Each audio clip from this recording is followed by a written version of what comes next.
रोचक कहानियों के लिए हमारे चैनल को सब्सक्राइब करें और बेल आइकन को दबाएं। गंगा के जन्म की कथा भाग 1। ऋषि विश्वामित्र ने इस प्रकार कथा सुनाना आरंभ किया। पर्वतराज हिमालय की अत्यंत रूपवती, लावण्यमयी एवं सर्वगुणी संपन्न 2 कन्याएं थीं। सुमेरु पर्वत की पुत्री मैना इन कन्याओं की माता थी। हिमालय की बड़ी पुत्री का नाम गंगा तथा छोटी पुत्री का नाम उमा था। गंगा अत्यंत प्रभावशाली और असाधारण दैवी गुणों से संपन्न थी। वह किसी बंधन को स्वीकार न कर मनमाने मार्गों का अनुसरण करती थी। उसकी इस असाधारण प्रतिभा से प्रभावित होकर देवता लोग विश्व के कल्याण की दृष्टि से उसे हिमालय से मांग कर ले गए। पर्वतराज की दूसरी कन्या उमा बड़ी तपस्विनी थी। उसने कठोर एवं असाधारण तपस्या करके महादेव जी को वर के रूप में प्राप्त किया। विश्वामित्र के इतना कहने पर राम ने कहा, हे भगवान, जब गंगा को देवता लोग सुरलोक ले गए तो वहाँ पर पृथ्वी पर कैसे अवतरित हुई, और गंगा को त्रिपथ गया क्यों कहते हैं? इस पर ऋषि विश्वामित्र ने बताया, महादेव जी का विवाह तो उमा के साथ हो गया था, किंतु 100 वर्ष तक भी उनके किसी संतान की उत्पत्ति नहीं हुई। इस बार महादेव जी के मन में संतान उत्पन्न करने का विचार आया।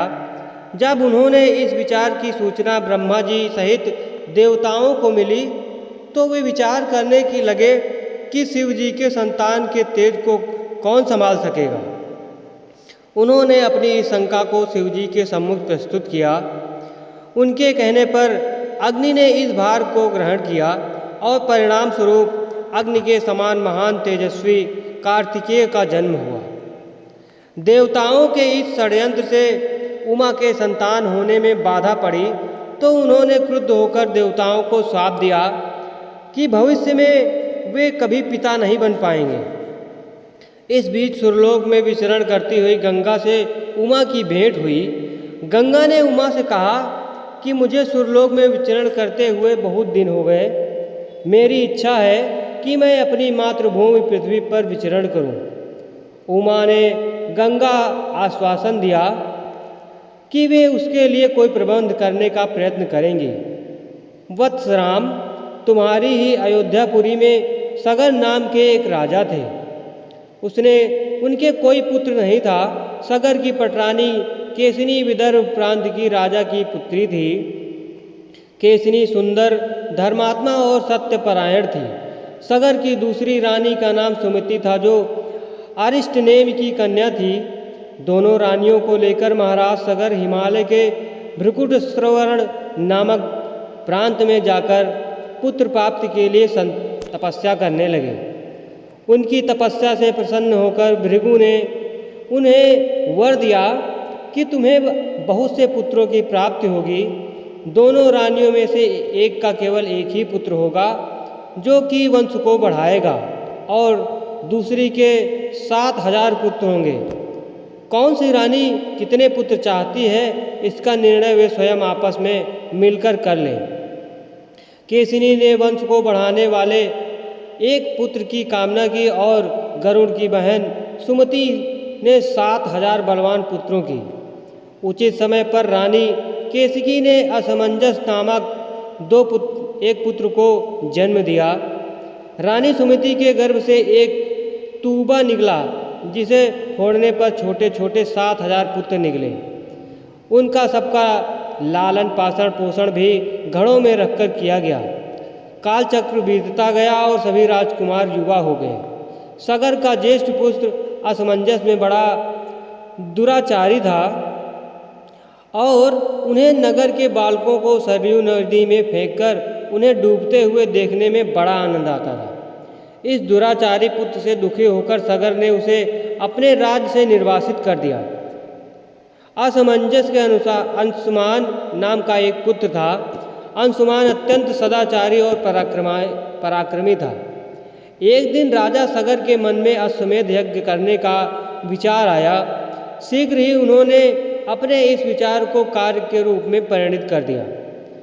राम ने ऋषि विश्वामित्र से कहा, गुरुदेव, मेरी ऋचि अपने पूर्वज सगर की यज्ञ गाथा को विस्तार पूर्वक सुनने में है, अतः कृपा करके इस वृत्तांत को पूरा पूरा सुनाइए। राम के इस तरह कहने पर ऋषि विश्वामित्र प्रसन्न होकर कहने लगे, राजा सगर ने हिमालय एवं विंध्याचल के बीच की हरी भरी भूमि पर एक विशाल यज्ञ मंडप का निर्माण करवाया। फिर अश्वमेध यज्ञ के लिए श्याम कर्ण घोड़ा छोड़कर उसकी रक्षा के लिए पराक्रमी अंशुमान को सेना के साथ उनके पीछे पीछे भेज दिया। यज्ञ की संभावित सफलता के परिणाम की आशंका से भयभीत होकर इंद्र ने एक राक्षस का रूप धारण करके इस घोड़े को चुरा लिया। घोड़े की चोरी की सूचना पाकर सगर ने अपने 7,000 पुत्रों को आदेश दिया कि घोड़ा चुराने वाले को पकड़कर या मारकर वापस लाओ। पूरी पृथ्वी की खोजने पर भी जब घोड़ा नहीं मिला, तब आशंका से किसी ने घोड़े को तहखाने में न छुपा दिया रखा हो, सगर के पुत्रों ने संपूर्ण पृथ्वी को खोदना आरंभ कर दिया। उसने इस कार्य में असंख्य भूमितल निवासी प्राणी मारे गए। खोदते खोदते वे पाताल तक जा पहुँचे। उनके इस निशंस कृत्य की देवताओं ने ब्रह्मा जी से शिकायत की, तो ब्रह्मा जी ने कहा कि ये राजकुमार तो क्रोध एवं मद से अंधे होकर ऐसे कर रहे हैं। पृथ्वी की रक्षा कर दायित्व कपिल पर है, इसलिए वे इस विषय में कुछ न कुछ अवश्य करेंगे। पूरी पृथ्वी को खोदने के बाद भी जब घोड़ा और उसको चुराने वाला चोर नहीं मिला, तो निराश होकर राजकुमारों ने इसकी सूचना अपने पिता को दी। हृष्ट होकर सगर ने आदेश दिया कि घोड़े को पाताल में जाकर ढूंढो। पाताल में घोड़ा को खोजते खोजते वे सनातन वसुदेव कपिल के आश्रम में आ पहुँचे। उन्होंने देखा कि कपिल देव आंखें बंद किए बैठे हैं और उन्हीं के पास यज्ञ का वह घोड़ा बंधा हुआ है। उन्होंने कपिल मुनि को घोड़ा का चोर समझकर उनके लिए अनेक दुर्वचन कहे और उन्हें मारने के लिए दौड़े। सगर के इस कुकृत्य से कपिल मुनि की समाधि भंग हो गई। उन्होंने क्रुद्ध होकर सगर के उन सब पुत्रों को भस्म कर दिया।